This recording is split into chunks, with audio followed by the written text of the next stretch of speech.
Yeah, no, I love my life now. Absolutely love it. Coming back to Sedona, I was a mess. Christine didn't raise her voice. She didn't need to. All she had to do was pull out the paperwork and hold it up. A hospital bill, crisp, creased, and allegedly stamped with a total somewhere near $450,000. That's not a typo, not a misreading, not a decimal out of place. $450,000. And according to sources close to the Brown family, Kody saw that number and walked away. He said, why? What does that Like, mean? I was, sorry, it's the funniest word. And he didn't respect me as a sister wife. He didn't respect me as a mom. He didn't respect me as a person, as an individual, as a woman. It wasn't a dramatic exit, no slamming doors, no shouting match. What insiders describe is far worse. A pause, a blink, a deep breath, and then reportedly a refusal to take responsibility. That's what Christine's friends are saying now, that Kody didn't just leave the marriage emotionally, he left the financial mess too. And this time, it wasn't about travel money or matching couches or property titles. It was about a child's medical crisis, a daughter's well-being, life or death territory. And somehow, even then, he allegedly said no. The number made jaws drop across family chat threads, with even some of the adult kids stunned at how quickly the costs had ballooned. But medical bills don't wait for family unity. They arrive when they arrive. Christine, sources say, tried every option: insurance inquiries, financial aid applications, even quiet calls to TLC reps asking if coverage could extend to emergencies filmed off camera. Nothing moved fast enough. And when she allegedly turned to Kody, hopeful he'd at least step in for the sake of their daughter, what she got was radio silence. I was like, I can't believe I have to go back to that town, because Sedona was where I understood how little I mattered. I don't know if I'm even making sense. No, it makes sense because I remember Okay. that therapy session in Sedona where you guys had to. At first, he reportedly said he needed time to think. Then, according to one friend close to Christine, he shifted the blame, suggested that the bills shouldn't be that high, and floated the idea that maybe someone else in the family had misunderstood the insurance paperwork. But no one misunderstood those numbers. The breakdown was clear: emergency surgery, overnight stays, follow-up consults, equipment rentals. Christine says she itemized everything, and still, no payment from Kody. What makes this even more outrageous, insiders claim, is what Christine later discovered while digging through old files. An account that may have been labeled for emergency use, allegedly set up by Kody years ago when the family finances were still shared. A fund that, if real, could have covered the bill. And yet Christine says she never knew it existed until it was too late. Which begs the question, was Kody hiding money? Or did he simply decide that this particular emergency didn't count? The moment she raised that paper up and showed it to her own camera crew, it wasn't for shock value. It was to send a message. She wasn't covering for him anymore.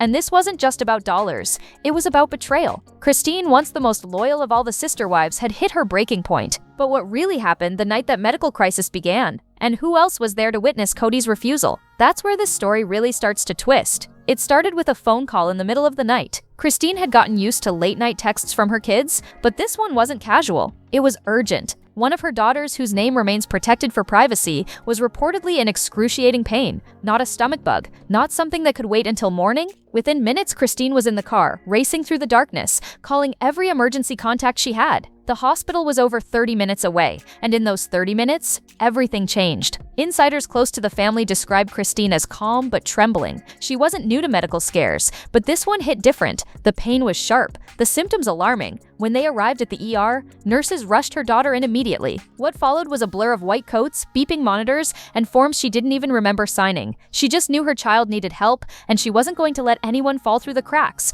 Not again. Christine made 2 calls that night, one to a close friend, the other reluctantly to Kody. Sources claim she didn't expect him to show up, but still thought he had a right to know. He answered, sleepy, unhurried. And when Christine explained what was happening, there was a long pause on the other end. Then allegedly came the line that's still echoing in Christine's ears, "Is this really something you need me for?" I mean, because I'm honestly like, gosh, I should be out really putting this time into my real estate business and stuff, because I'm worried about how I'm going to put bread and butter on the table. That was the moment, friends say, when she knew she was alone. He never showed up at the hospital, he didn't call the next morning, he didn't ask for updates. And when Christine finally sent him a photo of their daughter in a hospital bed, IV in arm, the only response she got was a thumbs up emoji. No words, just that. Hospital staff later told Christine it was good she came in when she did. 1 more hour, they said, and things could have been much worse. Her daughter underwent surgery that same day. Christine never left the room, never let go of her hand, and yet she kept checking her phone, waiting for Kody to say something.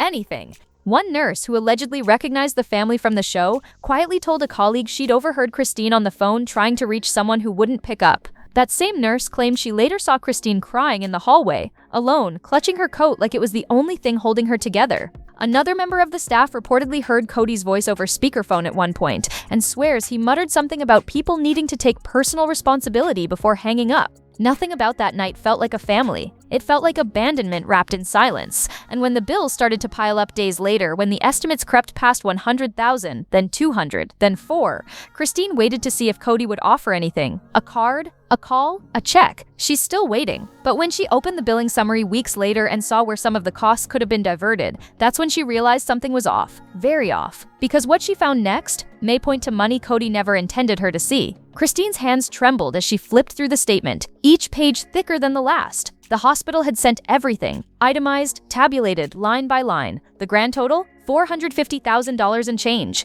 She sat at her kitchen table in silence, the numbers blurring together, unable to process how keeping her daughter alive had become a price tag so astronomical it looked like a house mortgage. Not a luxury surgery, not elective. This was emergency care, top to bottom, and every single dollar had landed in her lap. At first, she assumed there had been a billing error. Christine had always been meticulous with insurance. The family had coverage when they were together. Maybe not great, but enough to prevent a financial disaster. But when she called the billing office, the answer was blunt. The insurance had lapsed. The policy Kody was allegedly responsible for updating had never been renewed. Christine didn't have access to the login. She didn't even know it had expired. The itemization itself was staggering. $38,000 for emergency surgery, $74,000 for 3 nights in intensive care, $8,000 for the surgeon's separate bill, physical therapy, aftercare consults, specialized imaging, pharmaceuticals. It all added up with cruel precision. One entry even charged $200 for a single box of hospital-grade tissues. Christine laughed when she read that one, laughed and then cried. So I wasn't respected as a mom with Kody. I was not respected as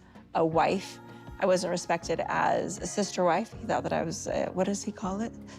Wife. Sorry. As she sat with the pages spread across her table, something nagged at her, a line from years ago, something Kody had once told all the wives during a family budgeting meeting, that he had created a reserve account for emergencies, not just rainy day stuff, real emergencies, medical issues, unexpected disasters. It was one of the only times Christine remembered that he'd seemed genuinely responsible. But when she'd asked about it after their separation, he had brushed it off like it never existed, said she must have misremembered, that the family's money had always been tight. But Christine isn't the type to forget. Digging through an old file box she had kept from their Flagstaff home, she found something she hadn't seen in years, a dusty folder labeled Household Reserve. Inside were notes, handwritten and typed outlining family contributions, contingency plans, and yes, an emergency medical clause. The signatures were there, including Kody's. One line even specified that all children would be covered equally, regardless of which mother they belonged to. It was all spelled out. And yet, when Christine had asked him for help after the surgery,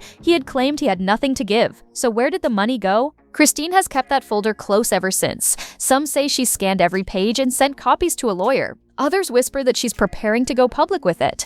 And the reason? Because someone allegedly emptied that account just weeks before her daughter was rushed to the hospital. Who signed the withdrawal? Where did it go? And why did Kody pretend it never existed? Christine may not have the answers yet, but what she does have is the timeline and the text messages. And that's where things start to crumble. Christine didn't explode. She documented. That's what people close to her are saying now. That after years of being dismissed, downplayed, and told to just let things go, she made a decision. She was going to start saving everything. Every text, every voicemail, every screen capture. Because something in her gut told her that if this ever came to a fight, she'd need proof. And according to people familiar with the situation, that proof paints a very different picture of Kody's so-called inability to help. The first message Christine reportedly sent him after the hospital visit was short. A gentle ask, "She's recovering well? They've given me the total estimate. Can we talk about how we'll handle it?" She didn't demand. She didn't accuse. She just opened the door. Do we have all the inventory? We just started this business. With this expo, we've got to sell 100 pieces. That's what we would need in order to justify this weekend. Kody replied 2 hours later with something that allegedly read, "That's a big number. I'll have to think about it." Christine waited. A day passed, then 2, then 5. No follow-up. So she nudged again. This time, he replied with a longer message, according to one family source who claims to have seen the thread. Kody allegedly said he'd spoken to an advisor and that the financials were complicated due to his ongoing legal situation. The phrase he reportedly used was, "My liabilities are all tied up." Christine was stunned. Not angry, Not even surprised, really, just stunned at how fast he had shifted from concerned father to unavailable consultant. Legal situation? What legal situation? She hadn't heard a word about any active cases. And liabilities? This was about their daughter, a child they had raised together. How could he treat her care like a disputed invoice? Then came the worst part. Christine followed up again, 2 weeks later. The bill had now gone from estimate to final notice. She asked if he could contribute anything, part of it, even, anything to ease the pressure. That's when the reply came. According to insiders, it was one line, no greeting, no explanation, just not my liability. Those 3 words have reportedly haunted her ever since. At first, Christine believed maybe he was lashing out, acting defensive, but then another rumor surfaced, one that made her stomach turn. A source close to another former sister wife claimed Kody had recently transferred funds to help one of Robin's children with private school tuition. The amount? Nearly $15,000. The timing? Less than a week after Christine's second message. Christine didn't confront him, not right away, but something in her shifted. This wasn't just about uneven treatment, it was about selective responsibility. Because when it came to Robin, there always seemed to be a way, a solution, a plan. So, I feel the pressure to get the income online. I have to pay my mortgage next month or whatever. So I've got to somehow find the balance. And so my focus has to be in the thing that will create an income for me. But when it came to her and her daughters, nothing but excuses and silence. That was the moment she stopped hoping and started digging. And rumor has it, one of the other wives may have known more than she let on. Because Christine wasn't just ignored, she may have been outnumbered. Christine didn't announce it. She didn't tell the other wives. She didn't even tell her older children. But somewhere between Kody's not my liability message and the day the final hospital invoice landed in her mailbox, something snapped. The quiet kind of snap, the one that doesn't make noise but changes everything. According to someone close to her inner circle, Christine picked up the phone that week and made an appointment with a lawyer. It wasn't about revenge. It wasn't about headlines. It was about protection, for herself, for her daughters, for the years of financial uncertainty she'd shouldered while Kody spun excuses from across town in a house with decorative throw pillows that cost more than her monthly groceries. Christine had always tried to give him grace, but now it was survival. The attorney reportedly asked her to start compiling a full record. Communications, bank statements, family financial documents, anything that could establish a pattern. Christine, always the detail-oriented one, was ready. She had receipts, literally, folders filled with shared expense logs from their Flagstaff home, printouts of group texts where Kody promised equal support, even a screenshot from the old family emergency protocol email, which she had saved back when she still believed the rules applied to everyone equally. But there was one thing Christine hadn't told anyone she had. A voicemail, allegedly recorded during a call with Kody weeks before their final split. The audio is said to contain a moment where he admits that the emergency fund had been repurposed without informing all the wives. That word, repurposed, was what stuck. This weekend is going to be what sort of decides, yes, this is a business that we want to have be like a primary income into our family. And so far, it's not so promising.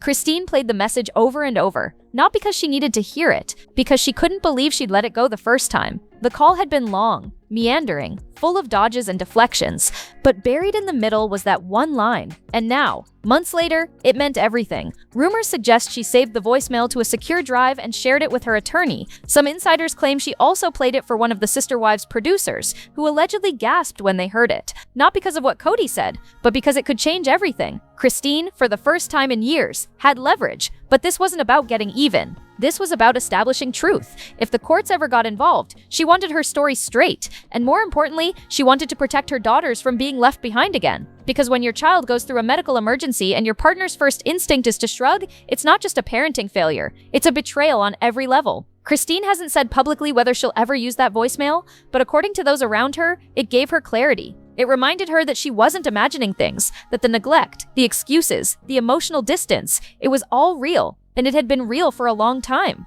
But she wasn't the only one who noticed, because inside the Brown family, the children were watching everything, and one of them quietly tried to step in.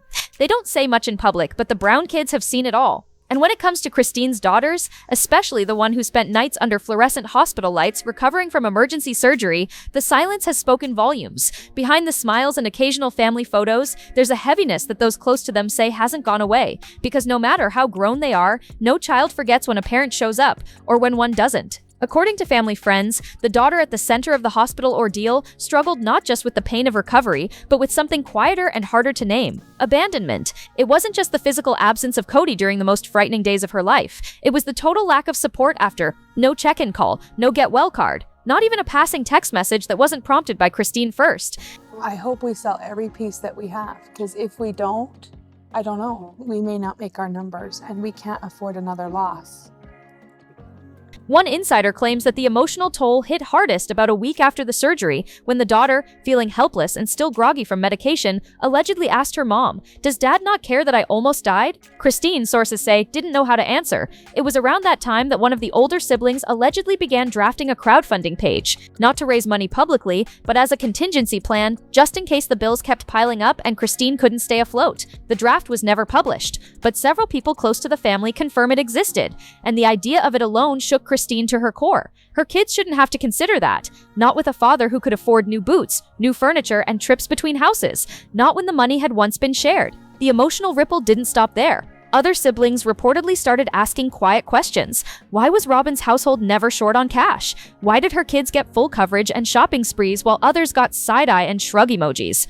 One child allegedly told a friend, "I guess we're not all equal in Dad's eyes." Then came the holidays. According to multiple insiders, a family gathering turned tense when one of the daughters asked Kody, half joking, half serious, if he was going to reimburse Christine for any of the hospital expenses. Kody, visibly uncomfortable, allegedly said something about not discussing money at dinner. That answer didn't sit well. A cousin reportedly stormed out early, others stayed but barely spoke. From that point on, Christine's kids stopped trying to patch things up. The warmth that had once existed in fragments was gone. And while some of the other Brown children tried to stay neutral, it became clear that the fracture wasn't just between husband and wife anymore. It had become generational. Christine's daughters now carry not just medical scars, but emotional ones carved not by illness, but by a father who chose silence when support was needed most. But while the family fractured, whispers outside the home began to grow louder. Because as it turns out, Christine wasn't entirely alone. Someone else had her back. And their identity might surprise you. The Brown family drama has always played out like a tangled web,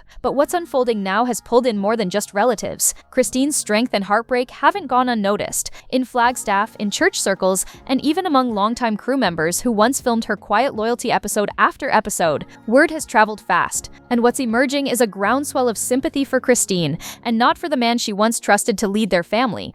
I just see the reality of our life, and I see that we need these multiple streams of income that we've talked about as a family for a long time. That's how it always has been. It started with hushed conversations. Women in the local faith community allegedly began comparing notes. How often Kody was seen with Robyn, how rarely he was spotted at family functions that didn't involve her children. One neighbor claimed that a mutual acquaintance overheard a pastor's wife saying, "It's a shame Christine had to bear all that alone. He's a father to all of them, or supposed to be." Another Flagstaff local who had been supportive of the family's presence in town reportedly told a friend that Kody's absence during the medical emergency made it impossible to defend him anymore. Even those who once gave him the benefit of the doubt had started to feel something shift. This wasn't about plural marriage. This was about basic human decency. And that's when Christine got a quiet call. According to two separate sources, someone reached out to her on behalf of a former Sister Wives crew member. They had heard what had happened. They had seen the posts, the financial strain, the whispers online about the unpaid bill, and they wanted to help. Not publicly, not dramatically, but discreetly, just enough to ease the weight she was carrying. Christine was floored. At first, she didn't believe it, but the offer was reportedly very real. One portion of the hospital bill, somewhere in the range of $75,000, may have been covered by a private donor. Whether that money came directly from the individual or was funneled through a third party remains unclear. But the timing lined up exactly with the moment Christine was considering selling off part of her Arizona property just to stay ahead of debt collectors. That sale never happened. And around that same time, producers at TLC allegedly became aware of the situation. One crew member, anonymous but reportedly involved with scheduling, claimed the network discussed quietly stepping in to assist, not as a publicity stunt but to prevent a filming delay. The source said, they knew if Christine had to take legal action or go public with everything, production would be thrown into chaos. Whether or not TLC followed through is still unknown. But what is known is this: Christine stopped asking Kody for help. She didn't need to anymore, because someone outside that tangled family unit stepped in where he wouldn't, and that more than anything may have confirmed what Christine had feared all along. I believe that my Sister Wives Closet will be profitable. However, I don't think it's going to be profitable enough to support multiple people. I don't. She wasn't just unsupported, she was intentionally left to fail. But she wasn't finished yet, because what came next wasn't charity, it was strategy. And Christine, she was done playing nice. Christine had always been the peacemaker, the one who swallowed frustration, smoothed over chaos, and found ways to cope when no one else would step up. But not anymore. Not after watching her daughter suffer, not after shouldering hundreds of thousands in medical bills alone, and certainly not after discovering what she believes to be a deliberate financial betrayal. According to insiders, she's done waiting for an apology. Now she's preparing for something else entirely: legal maneuvering. Behind the scenes, Christine has allegedly been working quietly with counsel, laying the groundwork for a formal claim. Whether it's against Kody personally or tied to prior shared assets is still unclear, but sources close to her say she's assembled an ironclad trail, and it didn't happen overnight. One friend described her strategy as patient but methodical. She didn't want to make headlines. She wanted to make sure she had the facts.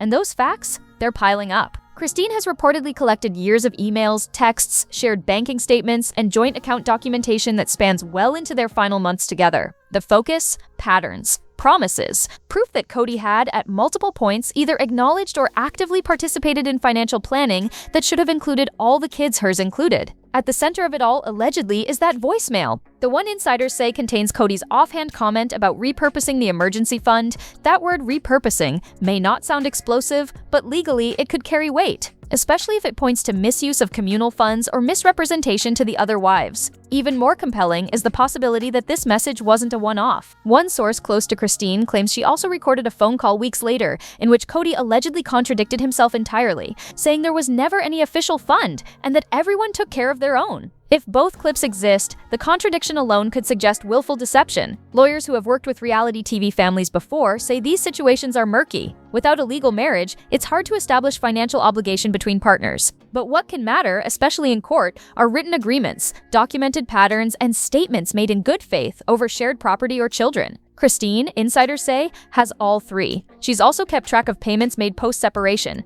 Every grocery bill, every out-of-pocket therapy session, every copay, not out of spite, but out of necessity. She knew the day might come when she'd need to show just how uneven the support had become. And now, with the hospital bill looming and public attention turning toward her side of the story, that day may be close. Some say Christine is preparing a civil claim. Others whisper she's building leverage for something even more calculated, a demand for formal financial mediation before she releases any recordings publicly. What's clear is that she's done giving him the benefit of the doubt. Kody always liked to control the narrative, but Christine? She has the receipts now. And the moment those documents hit daylight, his image could crack wide open. Kody always believed he could charm his way out of anything. Smile for the cameras, throw out a few buzzwords about unity and family strength, and let the editing room polish up the rest. But lately, that armor has been cracking, and Christine's quiet revelations may be the final blow. The moment word began to spread about the hospital bill, the voicemail, and the alleged refusal to pay, something shifted online. The tone turned, sympathy drained,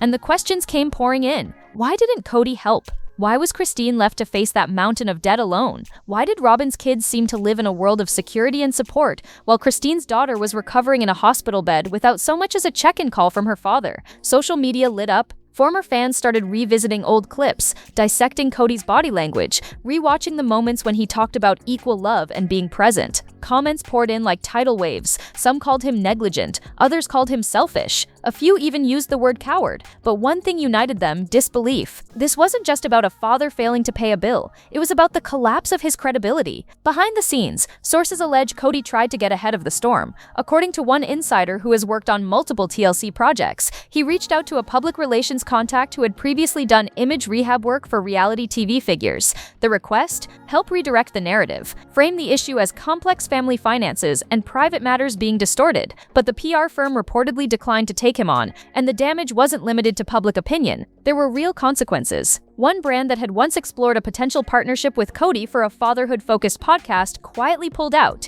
A small but loyal business in Flagstaff that had previously hosted the family for an in-store appearance allegedly postponed all future collaborations. Even TLC executives were said to be reviewing recent footage to determine how they wanted to approach Kody's role in upcoming episodes. A rumor surfaced that Kody, sensing the shift, had attempted to renegotiate his contract with the network. The goal, insiders claim, was to secure a raise, citing increased scrutiny, online harassment, and the emotional emotional toll of being portrayed as the villain, but the network reportedly pushed back hard. One executive was allegedly overheard saying maybe he should spend less time negotiating and more time parenting. Christine, meanwhile, has stayed largely silent on the backlash. But those close to her say she's watching it unfold with a mixture of heartbreak and clarity. She never wanted to bring the drama outside the family. But when the family stopped protecting each other, she realized silence only protected one person, Kody. And now, with the truth snowballing, the court of public opinion is tipping hard in her favor. But Christine isn't done yet, because there's one move left, and if she makes it, it could upend the entire sister wives' legacy. Christine has never looked more composed. Not in the show's early years, not even during the quiet storm of her separation. But now, with the paperwork in hand, the screenshots archived, the voicemail files secured, Christine is standing in a kind of stillness that only comes from being absolutely certain. According to multiple insiders close to her, she's done circling the issue. The moment of exposure is near, and the message she's preparing to send could echo far beyond the Brown household. One production assistant who's worked on Sister Wives for over 5 seasons claims that Christine has already filmed a sit-down interview. It's not part of a reunion special. It's not tied to a confession booth in a dusty Flagstaff living room. It's something separate, intimate, clear. A one-on-one recording where, for the first time, Christine allegedly holds up the hospital bill, reads aloud the full amount, and then reveals the receipts she believes prove Kody not only refused to help, but may have withheld critical financial information that could have changed everything. The producers reportedly were stunned. They'd known Christine had been through the ringer, but they hadn't seen her like this. Calm, poised, but unshakable. She doesn't rant. She doesn't cry. She lays it out. Numbers, dates, texts, voicemail transcripts, and while TLC has not confirmed whether this footage will ever make it to air, the rumors say it's already in post-production, being shaped carefully for a future episode that could shift the entire franchise. And Kody? According to 2 separate sources, he's been made aware that Christine has receipts, that she's planning to speak publicly, and that the backlash he's facing now may only be the beginning. He's reportedly furious. Not just because of the story itself, but because of how much support Christine has gained by simply telling the truth. But here's the twist. Christine isn't threatening legal action to get revenge. She's doing it to protect what she says Kody never prioritized, her children's well-being. The hospital bill was the final straw, but it was never just about the money. It was about the years of emotional debt that piled up long before the invoices ever came. Christine gave him chances. She gave him time, and in return she got silence. Now she has something else. Control of the narrative, control of the documents, control of the story that for too long was told by someone else while she stayed quiet in the background. Not anymore. And the question now is not whether Kody will respond, it's whether he even can. Because when a mother steps forward, receipts in hand, supported by her children, and backed by a growing number of voices who believe her, the court of public opinion doesn't wait for a rebuttal. So what do you think? Should Christine release everything on camera? And will this finally force Kody to take accountability, or has that ship already sailed? Drop your thoughts below, like and subscribe, and stay tuned. The next video on your screen is waiting. And trust me, you won't want to miss it.